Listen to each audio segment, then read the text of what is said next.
नमस्कार मित्रांनो, स्वागत आहे सर्वांचं ग्रीन गोल्ड ॲग्री आपल्या मराठी यूट्यूब चॅनलमध्ये.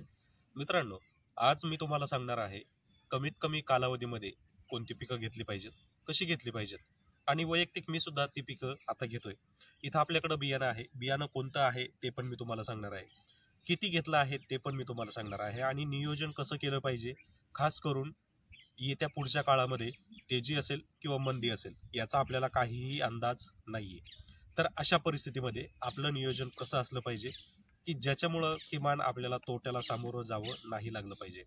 मग अशा परिस्थितीतलं काय नियोजन असलं पाहिजे याचीच माहिती आजच्या या व्हिडिओमध्ये मी तुम्हाला सांगणार आहे. तर जे शेतकरी आपल्या ग्रीन गोल्ड ॲग्री चॅनलवर नवीन असतील त्यांनी चॅनलला सबस्क्राईब करा, सोबत नोटिफिकेशन बेल प्रेस करा म्हणजे आलेल्या व्हिडिओचं नोटिफिकेशन तुम्हाला मिळेल. तर मित्रांनो, इथं आपण 1.5 एकर क्षेत्रामध्ये 3 पिकं निवडली आहेत, चौथं अजून पेंडिंग आहे आणि त्याच्यामध्येही आणखी एखादं पीक आणखी वाढू शकतं.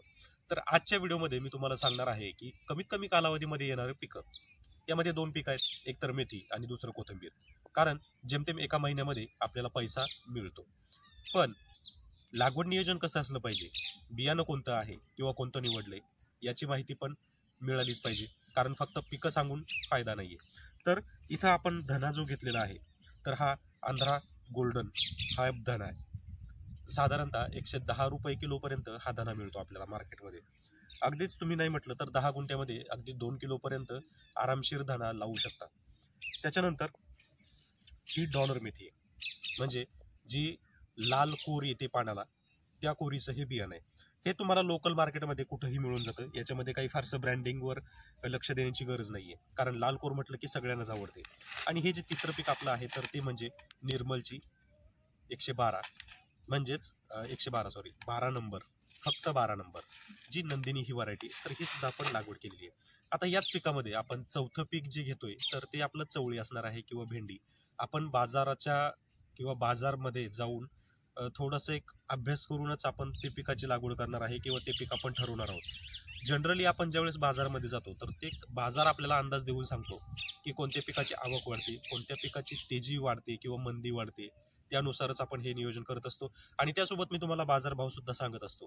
त्यामुळं एक आयडिया देऊन जातं की आपण शेतकरी मित्रांनी नेमकं काय केलं पाहिजे. तर आता ही 2 पिकं जी आपल्याला 30 दिवसामध्ये 35 दिवसामध्ये पैसे देणार आहेत. तर आता लागवड नियोजन नेमकं कसं केलं पाहिजे, कारण ही 2 पिकं अशी आहेत की कोणत्याही शेतकऱ्याकडं हे 2 पिकं पर्यायी असणार आहेत. मग याच्यामध्ये भाव मिळेलच याची गॅरंटी कमी आहे, खास करून 2024 मध्ये. मग नेमकं काय नियोजन करायचं, तर चला तेही तुम्हाला सांगतो. तर आपल्याकडे जेमतेम 1.5 एकर क्षेत्र आहे. समजा की तुमच्याकडे फक्त 10 गुंठे क्षेत्र आहे किंवा 20 गुंठे क्षेत्र तुमच्याकडे आहे. 20 गुंठे क्षेत्रामध्ये तुम्हाला तुमची कोथिंबीर जी आहे ती कमीत कमी एप्रिल मे पर्यंत चालली पाहिजे आणि पैसा मिळाला पाहिजे. मग अशा परिस्थितीत नियोजन काय करावं, तर चला. समजा तुम्ही बियाणं घेतलंय, तर लक्षात ठेवा, जर तुमच्याकडे 20 गुंठे क्षेत्र असेल तर पहिल्या 5 गुंठ्यामध्ये लागवड करायची. उरलेलं 15 गुंठे क्षेत्र आहे तर ते सुद्धा तुम्हाला थोडं पेंडिंग ठेवायचं आहे. पहिल्या 5 गुंठ्यामध्ये लागवड केल्यानंतर तुम्हाला दुसऱ्या 5 गुंठ्यामध्ये साधारणतः 10 ते 15 दिवसाचा गॅप द्यायचा आहे आणि मग लागवड करायची.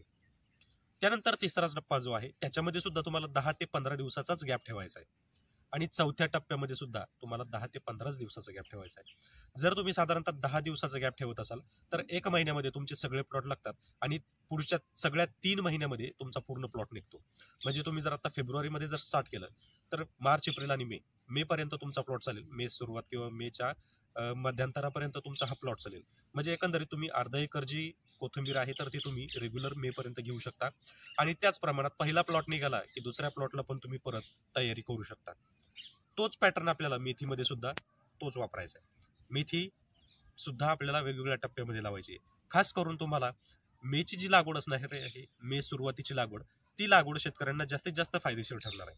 आता शेतकरी विचारतायत की आत्ता लागवड केली तर काय होईल किंवा आत्ता लागवड करावी का. तर मित्रांनो, आत्ता जी पद्धत मी तुम्हाला सांगितली त्या पद्धतीने जर तुम्ही नियोजन करणार असाल तर तुम्ही 100% करा. पण तुम्ही जर फक्त बाजारभाव भेटण्याच्या मार्गदर्शनाने करणार असाल तर मी तुम्हाला नक्की सांगेल की तुम्ही पहिली थोडीच लावा.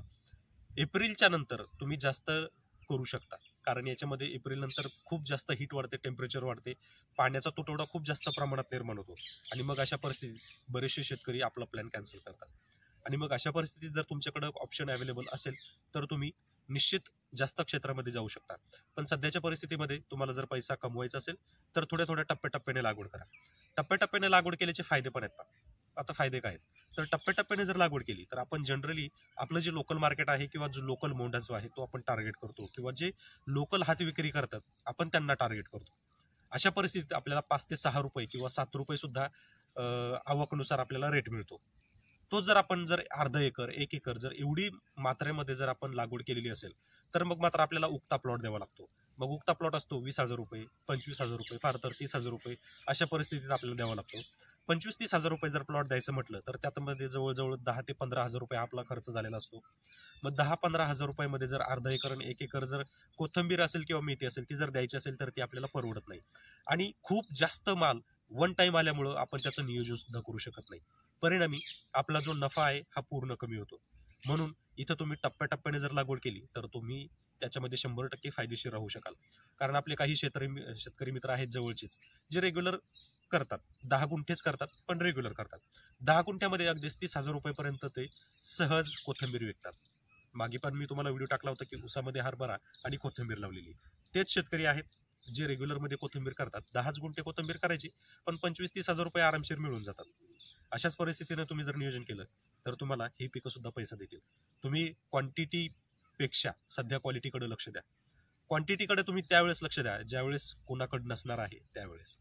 ज्यावेळेस सगळ्यांकडेच पाणी उपलब्ध आहे, सगळ्यांकडेच भाजीपाला हा पर्याय उपलब्ध आहे, त्यावेळेस तुम्हाला जास्त क्वांटिटीमध्ये करून फायदा होणार नाही. हे मात्र तुम्ही समजून घ्यायला पाहिजे. तर मित्रांनो, लागवड करायची असेल तर तुम्ही सेम ज्या पद्धतीने मी करत आहे त्याच पद्धतीने करा. फायदा तुमचा जास्त होईल. कमी क्वांटिटीमध्ये आपल्याला रेट जास्त मिळेल. जास्त क्वांटिटी असेल तर आपल्याला रेट कमी मिळेल. हे प्रत्येक मालाचं गणित आहे. तर अशा पद्धतीने जर लागवड केली तर 100% तुम्हाला फायदा होईल. आणि तुम्हाला जर जास्त फायदा घ्यायचा असेल तर तुम्ही एप्रिल नंतर मेथी आणि कोथिंबीर या पिकाकडे नक्की लक्ष द्या. तुम्हाला चांगला प्रकारे फायदा होईल. तर मित्रांनो, नक्की कळवा आजचा हा व्हिडिओ तुम्हाला कसा वाटला. व्हिडिओ जर आवडला असेल तर व्हिडिओला लाईक करा, चॅनलला सबस्क्राईब करा आणि हो, व्हिडिओला शेअर करायला विसरू नका. तसेच तुम्हाला कोणत्या पिकाची माहिती पाहिजे हे कमेंटद्वारे नक्की कळवा.